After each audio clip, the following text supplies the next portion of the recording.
नमस्कार, मैं दिशा पामेत्रा आप सभी का स्वागत करती हूँ। आज इस क्लास में हम बात करते आ रहे थे हमारे ग्रीन स्किल्स के बारे में, जिसके अंतर्गत पिछली क्लास में हमने बात करी थी अलग अलग विभिन्न प्रकार की ग्रीन जॉब्स के बारे में, अलग अलग सेक्टर्स के अंदर। बात समझ में आ रही है? आज हम ये जानना चाह रहे हैं कि ये जो ग्रीन जॉब्स हैं, आखिर इनके फायदे क्या हैं, क्या ये ग्रीन जॉब्स की ज़रूरत क्या है, क्यों हमें करनी चाहिए ग्रीन जॉब्स। और साथ ही में हम ये भी देखने वाले हैं कि जो हमारी ये हरित नौकरियां हैं, इनका भारत में कितना स्कोप है। तो चलिए शुरू करते हैं। सबसे पहले हम हमारी ग्रीन जॉब्स के बेनिफिट के साथ में। अब आप खुद सोच के बताइए कि अगर हमारे पास में ऐसे नौकरियां हो जो कि हमारे पर्यावरण को बचाए, उनको संरक्षित करे और साथ ही में स्थायी विकास को या सतत विकास को मद्देनजर रखते हुए आगे काम करे, तो ऐसी नौकरियां हमारे को ग्रीन इकोनॉमी बनाने में कितनी ज़्यादा सक्षम होंगी। तो सबसे पहला जो हमारा यहाँ पर एक हरित नौकरी का फायदा आता है, बेनिफिट आता है, वो ये है कि कोई भी तरीके की हरित नौकरी एक नया अवसर है, एक नई अपॉर्चुनिटी है कि हम एक नया व्यापार शुरू करें, एक नया बाजार बनाएं, हमारी आय का एक नया स्रोत बने, हमें रोजगार मिले, साथ ही में हमारा क्या हो, इनकम का जनरेशन हो। तो जो हमारी ये ग्रीन जॉब्स हैं, ये मेजर अपॉर्चुनिटी हैं टू स्टार्ट न्यू बिजनेसेस, नया व्यापार स्टार्ट करने के लिए, शुरू करने के लिए, साथ ही में नए मार्केट, नए बाजार बनाने के लिए, और साथ ही में हमारी जो ऊर्जा है उसकी लागत को, ऊर्जा की लागत को, ऊर्जा का जो शुल्क है उसको कम करने में मदद करती हैं। दूसरा जो हमारा ग्रीन जॉब्स का फायदा ये है कि जो ग्रीन जॉब्स हैं उनका सबसे बड़ा उद्देश्य क्या रहता है कि ग्रीन हाउस गैसेस की एमिशन को कम करना है, ग्रीन हाउस गैसेस के उत्सर्जन को कम करना है, जिनमें से सबसे इम्पोर्टेंट ग्रीन हाउस गैस हमारी कौन सी है? Carbon dioxide. और जब भी हमें ग्रीन इकोनॉमी बनने का सपना लेकर, लक्ष्य लेकर आगे बढ़ते हैं, तो हम ये सोचते हैं कि कार्बन डाइऑक्साइड के उत्सर्जन को बहुत कम करना है। तो हमारी ये जो ग्रीन जॉब्स हैं, ये हमारे इस कार्बन के उत्सर्जन को कम करने में मदद करती हैं, कार्बन फुटप्रिंट को रिड्यूस करने में मदद करती हैं। और ये जो ग्रीन जॉब्स हैं, ये हमारी 21वीं सेंचुरी की, 21वीं सदी की क्या है, इकोनॉमिक ड्राइवर्स है। क्या है हमारी ये जो नौकरियां हैं, हरित नौकरियां, ये हमारी 21वीं सदी की प्रमुख आर्थिक चालक बन रही हैं। आर्थिक चालक कैसे बन रही हैं? क्योंकि हमारे को इन ग्रीन जॉब से क्या मिल रहा है? ग्रीन जॉब से रोजगार मिल रहा है। क्या मिल रहा है? रोजगार मिल रहा है, एम्प्लॉयमेंट हो रहा है। और रोजगार होने से क्या हो रहा है? लोग पैसे कमा पा रहे हैं, उनको एक आय का स्रोत मिल गया है। अब यहाँ पे रोजगार और आय के होने से क्या हो रहा है? आर्थिक विकास हो रहा है लोगों का। क्या हो रहा है? आर्थिक विकास हो रहा है, जिससे कि क्या होगा, हमारी जो इकोनॉमी है वो आगे बढ़ेगी। और क्योंकि ये ग्रीन जॉब्स हैं, इसलिए हमें ग्रीन इकोनॉमी की तरफ आगे बढ़ेंगे। तीसरा हमारा जो फायदा है ग्रीन जॉब्स का, वो ये है कि हम एनर्जी का कंजम्पशन बहुत ही कुशलता पूर्वक कर सकेंगे। साथ ही में जो हमारे कच्चा माल होता है, रॉ मटेरियल्स होता है, उसका भी जो कंजम्पशन है वो हम काफ़ी अच्छे से कर सकेंगे। ऊर्जा और कच्चे माल की कुशल खपत बढ़ सकती है। समझ में आ रही है? अब ये खपत कैसे बढ़ेगी ग्रीन जॉब से?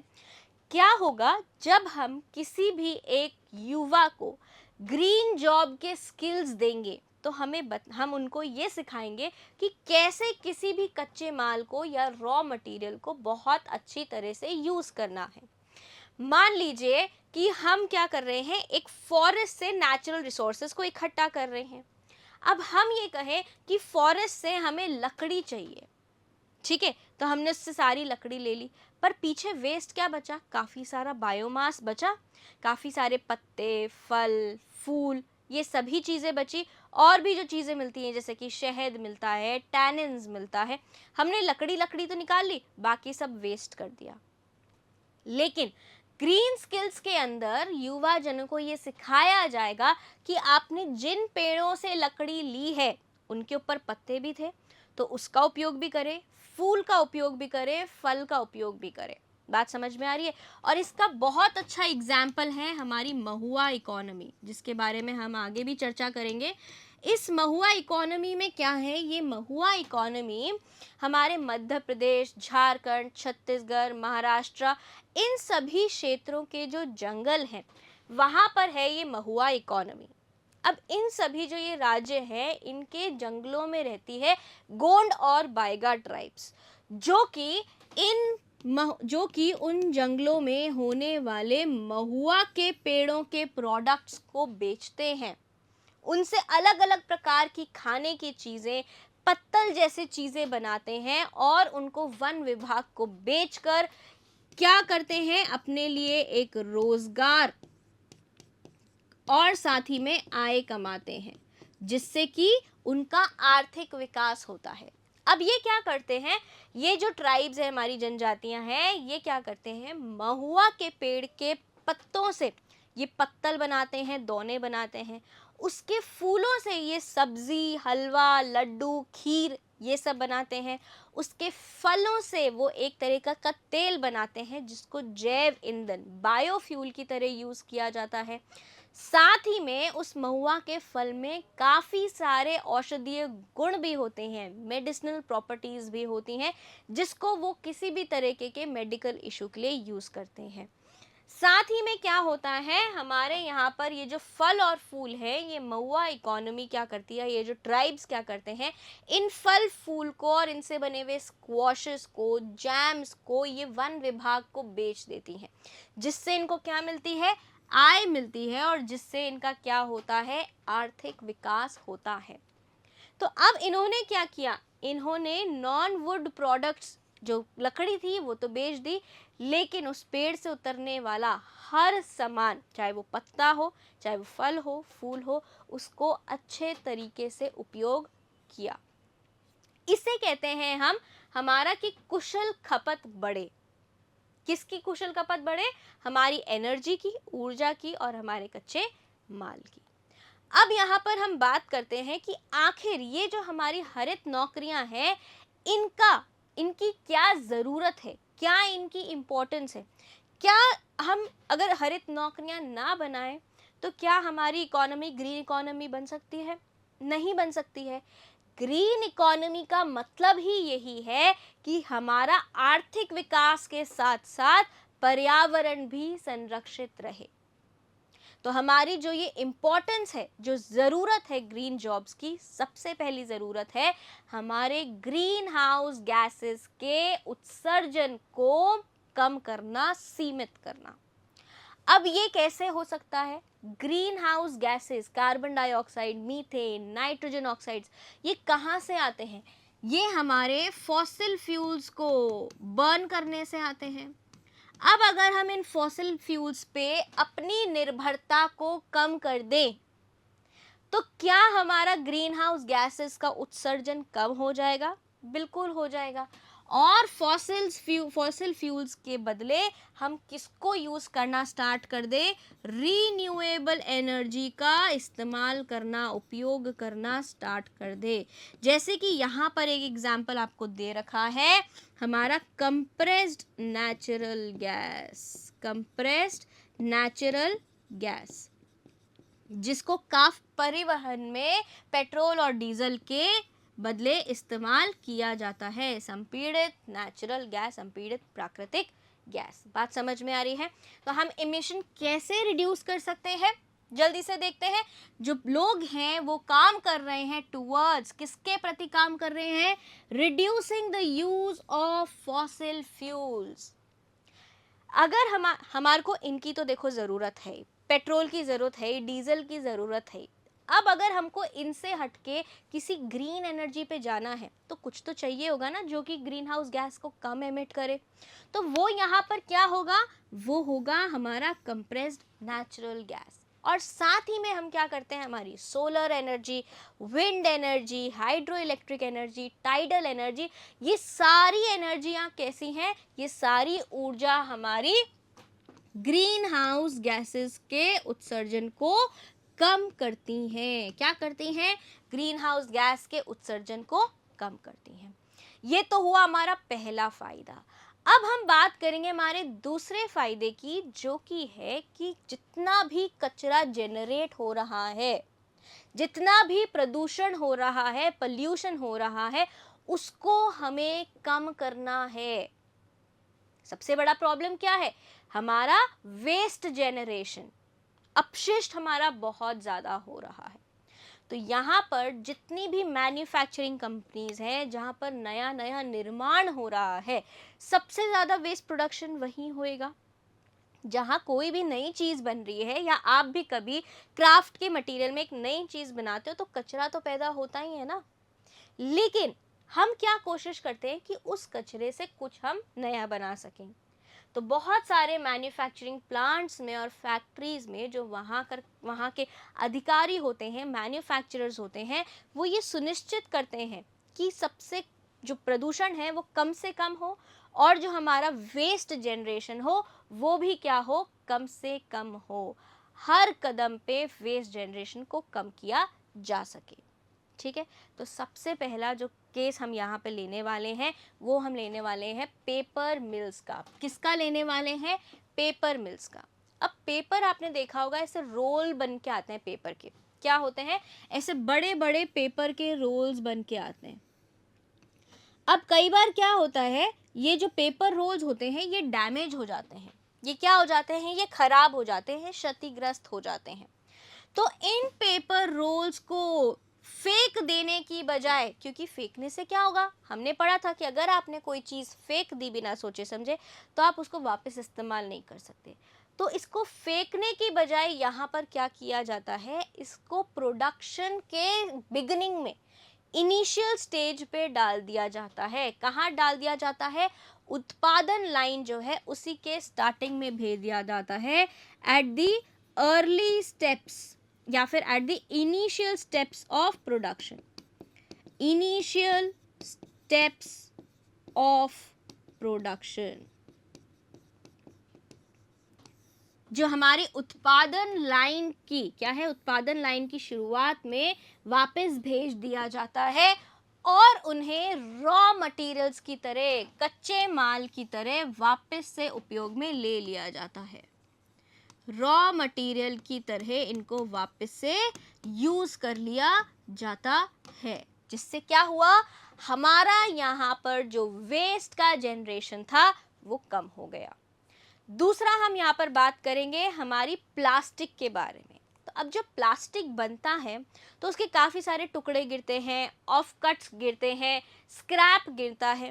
इन सभी को वापस से क्या कर देते हैं, नया प्रोडक्ट बनाने में लगा देते हैं, जिससे कि प्लास्टिक का वेस्टेज हम तो कर रहे हैं, लेकिन ये मैन्युफैक्चरिंग यूनिट्स के ज़रिए प्लास्टिक का वेस्ट जनरेशन नहीं होना चाहिए।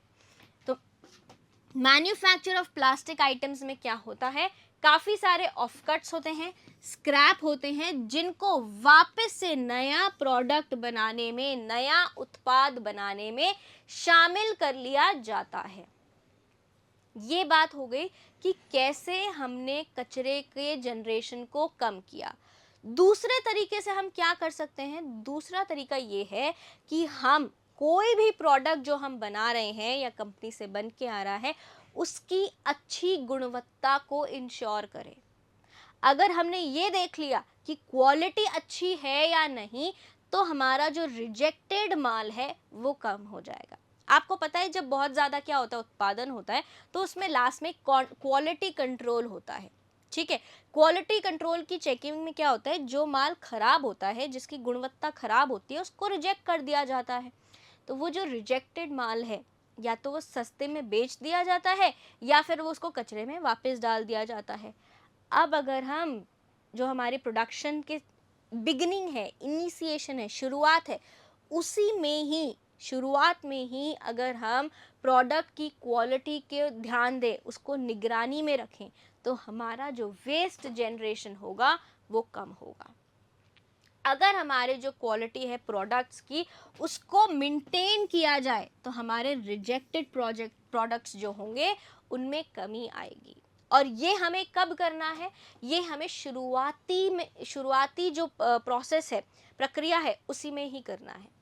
आजकल तो काफ़ी सारे ऐसे नए नए इक्विपमेंट्स आ गए हैं। क्या आ गए हैं? स्वचालित उपकरण आ गए हैं जो कि ये देखते हैं, ये मेंटेन करते हैं कि क्वालिटी सही रहे प्रोडक्ट की, प्रोडक्शन के शुरुआत से ही। ऑटोमेटेड मॉनिटरिंग इक्विपमेंट्स आ गए हैं जो कि यूज करे जा रहे हैं, और वो किसमें मदद करते हैं? To identify production problems at an early step. कि अगर किसी प्रोडक्शन में प्रॉब्लम आ रही है, किसी भी कदम में, किसी भी चरण में अगर प्रॉब्लम आ रही है, प्रारंभिक चरण में, उत्पादन में अगर प्रॉब्लम आ रही है, तो उसका क्या हो सके? उसका वहीं के वहीं निपटान हो सके। बात समझ में आ रही है? ठीक है, तो हमने क्या किया? क्वालिटी कंट्रोल को इंश्योर करा। तीसरा हम क्या कर सकते हैं? वेस्ट एक्सचेंज कर सकते हैं। कैसे वेस्ट एक्सचेंज करेंगे? देखो, आपने किचन में क्या बनाई? किचन में आपने बनाई, सब्जी बनाई, ठीक है। अब इस सब्जी को बनाने के प्रोसेस में इस सब्जी के क्या निकले? छिलके निकले। क्या निकले? छिलके निकले। ऐसे ही आपके पास और भी चीज़ें होंगी, कटा फटा पेपर होगा, अंडे के छिलके होंगे, फलों के छिलके होंगे। ये सभी छिलके क्या हैं? इस प्रोसेस का, एक सब्जी बनाने के प्रोसेस का क्या है? वेस्ट प्रोडक्ट है।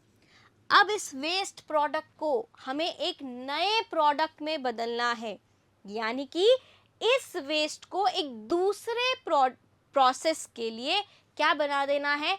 रॉ मटेरियल बना देना है। अभी हमारे पास यहाँ पर क्या हुआ? ये जो प्रोसेस था सब्जी बनाने का प्रोसेस, उसमें जो ये छिलके थे, ये इस प्रोसेस के प्रोसेस नंबर 1 का कचरा था। अब हम एक यहाँ पे नया प्रोसेस चालू कर रहे हैं। क्या कर रहे हैं? नया प्रोसेस चालू कर रहे हैं, जहाँ पर छिलके क्या हैं? छिलके हमारा रॉ मटेरियल है। क्या है? रॉ मटेरियल है। और इन छिलकों को मिट्टी के नीचे दबा के हम इनसे क्या बनाएंगे? कंपोस्ट बनाएंगे, खाद बनाएंगे, जिसको हम कैसे यूज कर सकते हैं? उर्वरक की तरह यूज कर सकते हैं हमारी बागवानी में। तो ये क्या है? ये हमारा दूसरा प्रोसेस है। तो बात समझ में आ रही है? यहाँ पर क्या हो रहा है? एक प्रक्रिया का अपशिष्ट उत्पाद दूसरी प्रक्रिया के लिए कच्चा माल बन जाए या बन जाता है, और उस पुनः उपयोग के माध्यम से अपशिष्ट निपटान को कम करने का तरीका है। इसे हम बोलते हैं वेस्ट एक्सचेंज। आगे बढ़ते हैं और देखते हैं हम वेस्ट को कैसे मैनेज करें, कम करें। जो ई वेस्ट है उसके लिए हमें क्या चाहिए? उसके लिए हमें सस्टेनेबल डेवलपमेंट चाहिए और जुडिशियसली उनको रिसाइकिल करना होगा। जो भी हमारा ई वेस्ट है, हमारे ई वेस्ट में क्या आएंगे? हमारे ओल्ड फोन्स आएंगे, मोबाइल्स आएंगे, कंप्यूटर्स आएंगे, लैपटॉप्स भी आजकल हम क्या करते हैं? 2-3 साल यूज़ करते हैं और उसके बाद हम नया ले लेते हैं। हमारे टेलीविज़न होंगे और हमारे जो पीसी होंगे वो होंगे। तो ये सभी क्या हैं? ये सभी तरह के ई वेस्ट है, और इन सभी की रिसाइकलिंग बहुत ज़रूरी है। अदरवाइज़ क्या होता है? अगर हमने इनको लैंडफिल्स में पटक दिया तो इनके अंदर से काफ़ी सारे विषैले पदार्थ, हेवी मेटल्स जैसे कि लेड, क्रोमियम, कैडमियम, ये सब निकल के कहाँ जाते हैं? ज़मीन में जाते हैं, लीच होते हैं, और जो वो ज़मीन है वो कैसी हो जाती है? जहरीली हो जाती है। और अगर उस ज़मीन के ऊपर कोई क्या की गई, खेती करी गई, तो वो सारे केमिकल्स कहाँ इकट्ठे हो जाएंगे, पेड़ों में इकट्ठे हो जाएंगे। अगर उस पेड़ से सब्जियां आ रही हैं या फल आ रहे हैं, तो उन फलों और सब्जियों में भी ये जो हमारे क्या हैं, हैवी मेटल्स हैं, उनमें जमा होंगे, जिनको खाने से क्या हो सकता है, कैंसर और न्यूरोलॉजिकल जैसे डिसऑर्डर्स हो सकते हैं। बात समझ में आ गई कि क्यों हमारा ई वेस्ट को मैनेज करना ज़रूरी है। आखिरी स्टेप हमारा क्या होना चाहिए कि हमें पर्यावरण अनुकूल प्रोडक्ट्स का इस्तेमाल करना चाहिए, जो कि बहुत आसानी से मिल जाए, जो कि पर्यावरण अनुकूल हो और इजीली उनका निपटान हो जाए, डिस्पोजल हो जाए। तो हमको कैसे मटेरियल्स यूज करने चाहिए, हमारे को पर्यावरण के अनुकूल सामग्री को यूज करना चाहिए, जो आसानी से डिस्पोज हो जाए और आसानी से मिल जाए। जैसे कि पत्ते, केले के पत्ते, पेपर प्लेट्स, जो कि काफ़ी आसानी से मिल भी जाते हैं और इन्वायरमेंटल फ्रेंडली हैं, साथ ही में आसानी से डिस्पोज भी हो जाते हैं। तो ये बात तो हुई वेस्ट को और पोल्यूशन को कम करने की।